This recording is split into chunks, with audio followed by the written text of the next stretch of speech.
Assalamualaikum warahmatullahi wabarakatuh. Halo semuanya, perkenalkan nama saya Rizky Amelia. Saya berasal dari Kota Palembang, Prodi Administrasi Bisnis. Di video ini saya akan membahas dua hal penting dalam mata kuliah logika, yaitu tentang term dan juga logisal fallacy atau sesat pikir, dan cara menghindari logisal fallacy. Apa sih term itu?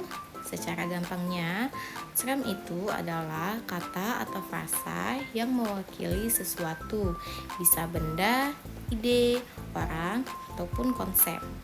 Dalam logika, term dipakai buat menyusun argumen, jadi penting banget tahu macam-macamnya.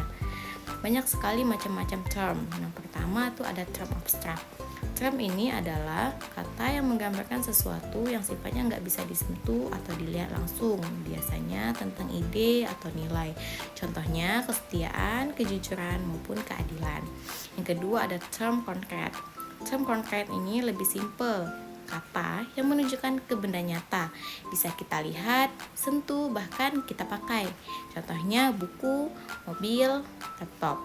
Dan yang ketiga ada term particular, yaitu term yang menunjukkan kesebagian tapi nggak dijelasin siapa persisnya. Contohnya beberapa siswa, sebagian masyarakat, maupun beberapa kendaraan. Dan yang keempat ada term singular. Term ini menunjukkan ke suatu individu atau satu objek secara spesifik. Contohnya gunung gede, Pak Dedi dari kelas 11, atau laptop miliknya Sinta. Selanjutnya kita akan membahas tentang logisal fallacy atau sesat pikir. Logisal fallacy itu adalah kesalahan berpikir yang sering banget terjadi dalam argumen. Meski terlihat masuk akal, sesat pikir ini bisa bikin kesimpulan kita nggak valid. Salah satu jenis logisal fallacy yang sering muncul adalah false cause. False cause adalah ketika kita menganggap bahwa dua kejadian yang terjadi berurutan pasti memiliki hubungan sebab akibat, padahal belum tentu keduanya terkait. Contoh, ada yang bilang, setelah kita ganti logo perusahaan, penjualan langsung naik. Artinya, desain baru itu yang bikin penjualan naik. Padahal, bisa saja faktor lain yang mempengaruhi penjualan, seperti adanya promosi besar atau musim liburan yang memicu peningkatan pembelian.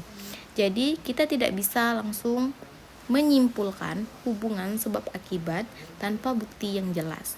Gimana cara menghindari logisal fallacy?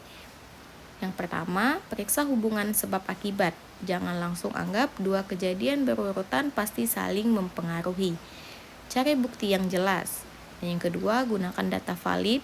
Pastikan argumen didukung dengan data atau bukti yang konkret.